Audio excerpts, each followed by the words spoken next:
I was working as a cashier at Walgreens, mid-shift at the time. There were a couple of other cashiers around as well as other employees. This particular Walgreens got a ton of customers normally due to being on the border of two countries and being on the side with the cheaper sin tax rates, which also helped people buy booze, soda, and cigarettes at cheaper prices to go back across the border with. That day was weirdly slow. It was the middle of the afternoon when we had two middle-aged white women and a boy around 7 years old come in the store. The mom puts the boy inside a shopping cart.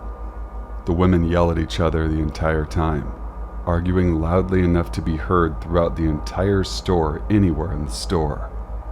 One of them was actively having an affair with the husband of the other, and their entire argument was about the affair. They all end up leaving around 20 to 30 minutes later. I'm talking to the male cashier about something when in the parking lot, the mom basically hardly pushes the boy into the car, rushes to the other side, and starts up the car in less than a minute. She tried running over the other woman, who was standing right behind that car, to yell, but barely missed hitting her due to her jumping quickly out of the way. The male cashier goes, "Oh, holy shit." I'm surprised that lady doesn't bother to come inside and call the cops. Luckily, I didn't have to see either woman again, but I kind of wonder if they did this again elsewhere, where the mom ended up actually being successful in running over her rival for her husband's relationship. This was the only time I had to see attempted vehicular homicide while at work. When I was around 6 or 7 years old, my brother had a friend from school come over for dinner, along with his mother and her boyfriend. I don't remember much about the boyfriend except that I didn't like him. There was something about him I couldn't place at the time. He wanted to play airplane with me, you know, where the adult lays on their back with their feet in the air, and the kids lay on their feet and act like they're flying. He did it in front of everyone. He never tried to get me alone, but I didn't like it. I told my parents I didn't like him, and if I recall correctly, I believe they didn't really care for him either. Needless to say, he never came to our house again. Not long after that, my brother's friend's mom went missing and was later found dead. Turns out the man killed her. I've never gotten over it, and the fact that even as a young child, something about this man rubbed me wrong. It still freaks me out to this day. Listen to your gut. There's a reason you get that feeling about a person or a place. This occurred about 1 year ago last summer. It was a weekday morning, and I was still working from home post-pandemic. I'm a middle-aged woman at home alone. I live on a suburban street with houses fairly spaced apart. Think 60s ranches with 1/2-acre lots. My backyard is fenced in, chain link fence with a metal gate, and I have a covered patio that is decorated and finished.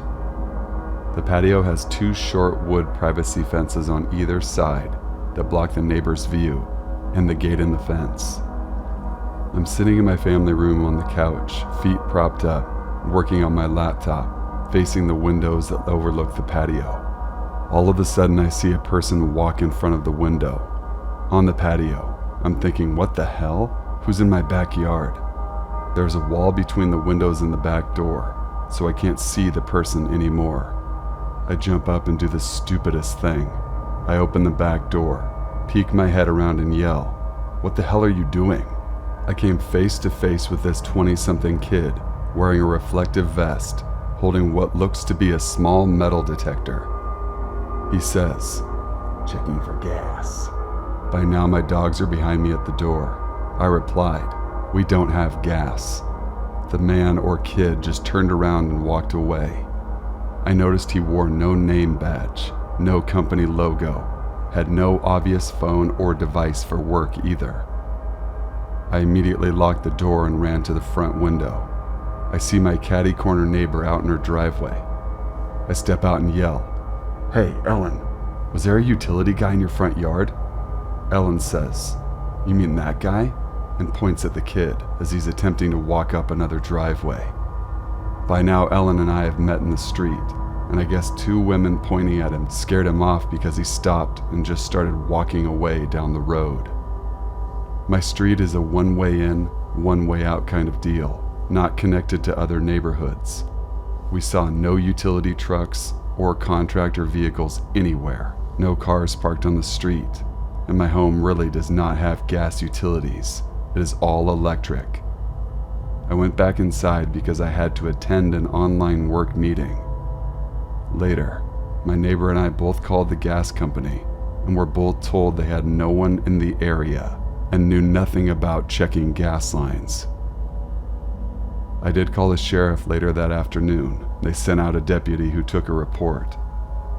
The deputy was pretty annoyed that we didn't report it sooner and that I opened the door and confronted the guy. I wasn't even scared in the moment, but I was freaked out the rest of the day. I put my 80-pound Shepherd Husky mix out back the rest of the day. Wish he would have been outside when he walked up. When I was 17, my mom went out of town, and I invited some girlfriends over to stay with me. Around 11 p.m., my friend decided she wanted to go get a piercing, so we all pile in my car and head out. I lived in a little suburb, so to get to the area with the piercing place, we had to drive down a main highway. The main highway went around a curve, and the lanes merged and then went out onto another highway. On the lanes merging, this little eclipse totally cut me off. I was 17 in road rage, so I honked at him. Right after the curve was our stop. We parked and went inside. Probably about 45 minutes later, we go get into the car and have to go around the curve to the main highway, as it's a one-way. As soon as I pull out, who do you know is right behind us? The little eclipse from earlier. I thought, oh my God, did this car just wait for us? So we go to the light and he's right next to us. I look over and the dude is just going to town on himself, staring at us. He was probably about 45. We are all screaming bloody murder. So the light turns green and he takes off. I notice he has a Colorado plate. We were way far from there, so it stood out. I saw a cop in a parking lot and turned in and explained what happened. No clue if they ever found the guy. We go home and made sure he didn't follow us again. Fast forward a few weeks later, and I'm at work as a cashier. Lo and behold, who comes through my line? The perv in the eclipse. I had made eye contact with him when he was in his car, and he had such an enormous head I was sure it was him. I'm trying to keep it together and he gives me a credit card. I go, "Oh, may I please see your ID?" He gives it to me and it's a Colorado ID. I'm like, "Oh, I'm sorry. Sir, there's a problem with my computer." So I run to the next register and call the manager. I had told everyone what happened previously, and I was like, "Oh my God, you guys aren't going to believe this." They tell me to walk over to customer service. So I tell the guy I'll be right back. My manager's going to run the transaction at customer service. I run over and we call the police immediately. The dude got spooked and left, leaving me with his ID and credit card. He later called and said I stole them, but I had luckily filled the managers in on the situation. The police ended up coming and talking to him when he came back, but he wasn't arrested. In 1986, Kate Moore was just 17 when she was abducted by Australia's most infamous killer couple, David and Catherine Burney. By then, they had already kidnapped, raped, and murdered 4 women within the span of 30 days. After picking up Moore at knife point, the couple took her to their home in Perth, where they tormented and raped her repeatedly. That night, Kate had to sleep in the same bed as Burney's, handcuffed to David. Kate managed to escape the next day when David left for work. During a drug buy at the door, Catherine forgot to chain up her captive, and Kate was able to escape through a window. Afterward, the victim had the unexpected obstacle of getting the police to believe her story.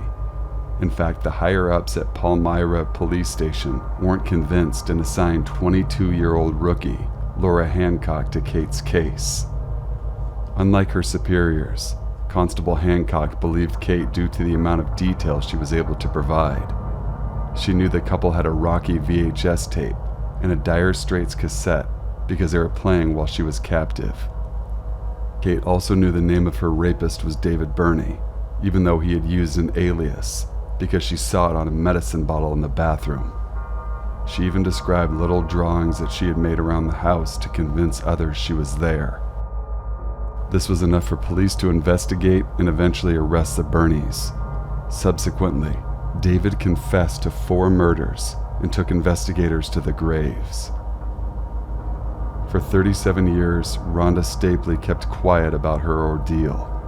Back then, she was a 21-year-old student at the University of Utah who made the mistake of accepting a ride from a stranger she thought was handsome. However, the man who identified himself as Ted took her in his Volkswagen Beetle to an isolated canyon area where he raped her and choked her repeatedly as she slipped in and out of consciousness. Somehow, Rhonda managed to survive by jumping into a nearby mountain stream and being carried by the powerful current out of Ted's reach. She made it back to civilization and didn't speak to anyone about what had happened that horrible night. It was a year later, during his first arrest, that Stapley realized she had almost become another victim of Ted Bundy.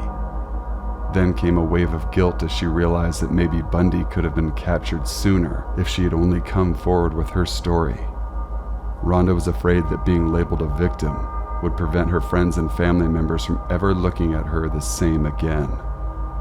It wasn't until 2011 that she made her ordeal public. She talked with fellow survivors on an anonymous online board and kept a journal which she presented to true crime author Anne Rule, who encouraged her to turn it into a book. Thank you guys for watching and listening to the very end.